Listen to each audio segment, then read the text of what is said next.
Assalamualaikum warahmatullahi wabarakatuh. Halo teman-teman, di sini kami akan mempresentasikan tugas teknik entrepreneurship kami, yaitu analisis SWOT dan model bisnis kanvas.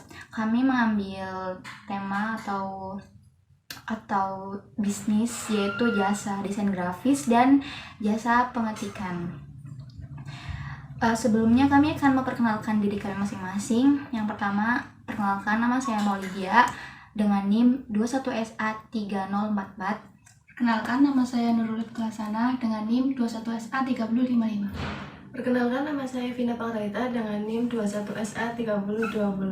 Perkenalkan, nama saya Syufalita Hidawani dengan NIM 21SA3056. Baik, untuk menyingkat waktu, kita akan mulai menjelaskan tentang analisis SWOT dan model bisnis kanvas.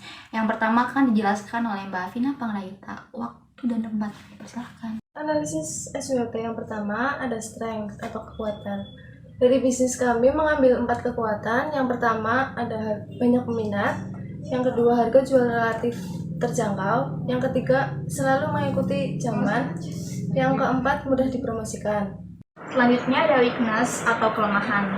Kita mempunyai 3 kelemahan, yaitu yang pertama, hampir semua orang tidak setiap hari membutuhkan desain.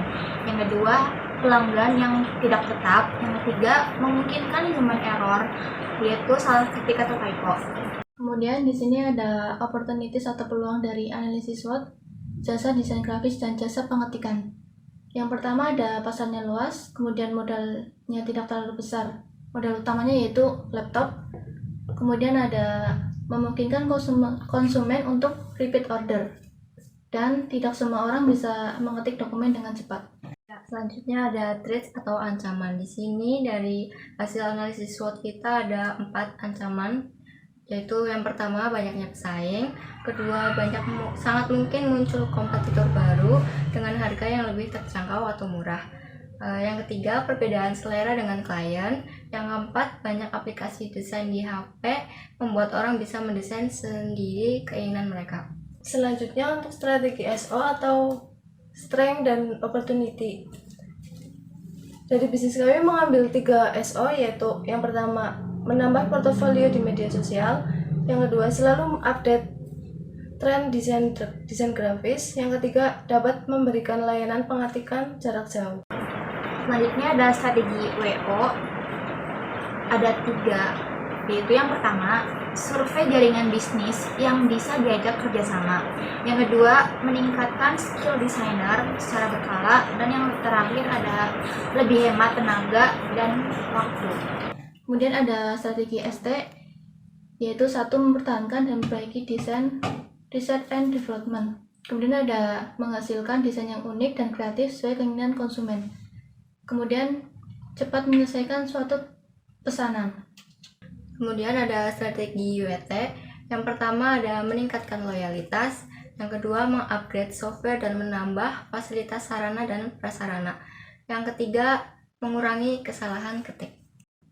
Kemudian saya akan menjelaskan mengenai bisnis model kanvas dari jasa yang kami buat. Yang pertama ada customer segment, yaitu sebuah pengelompokan target pasar berdasarkan kebutuhannya. Maka dari itu, customer segment bagi jasa yang kami sediakan yaitu untuk semua kalangan masyarakat yang membutuhkan jasa desain dan ketik. Dari permasalahan, tidak semua orang bisa mendesain dan mengetik dengan cepat. Yang kedua ada value proposition, dapat diartikan sebagai nilai atau value yang diberikan sehingga pelanggan harus menggunakan jasa kami. Yang pertama ada tidak melewati deadline, yang kedua mengikuti saran klien, yang ketiga desain bagus dan harga terjangkau. Selanjutnya ada channels atau saluran, yang artinya adalah bagaimana caranya agar jasa kita sampai ke customer atau klien, yaitu dengan cara promosi lewat sosial media, misalnya Facebook atau IG dan lain-lain.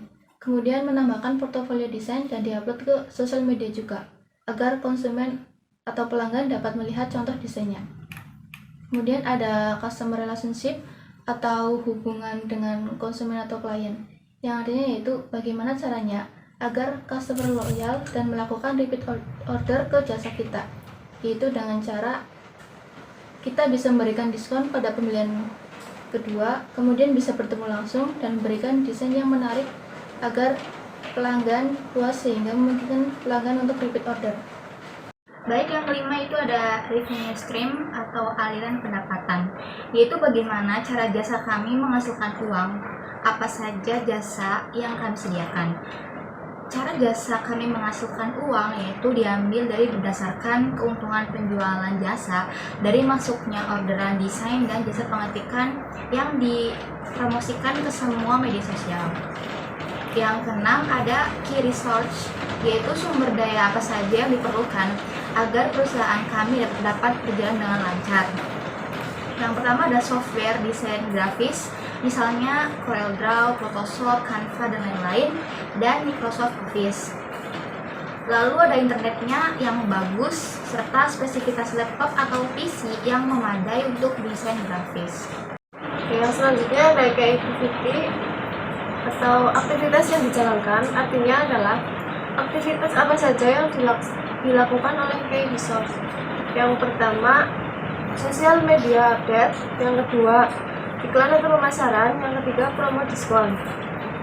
Yang delapan ada key partner, yaitu siapa saja rekan yang dapat mendongkrak kinerja perusahaan. Contohnya perusahaan percetakan, misalnya CV Prima Puspasari, Super Digital Printing, Apollo Printing Purwokerto, dan sebagainya. Yang terakhir ada cost structure, yaitu biaya apa saja yang digunakan untuk menjalankan bisnis. Yang pertama ada internet, yang kedua biaya listrik, yang ketiga biaya produksi atau percetakan hasil output dari desain. Baik guys, begitulah tadi penjelasan dari kami mengenai analisis SWOT dan model bisnis Canva. Semoga apa yang kami sampaikan dapat bermanfaat dan dapat diambil hikmahnya. Ambil baiknya, buang buruknya. Sekian dari kami. Wassalamualaikum warahmatullahi wabarakatuh.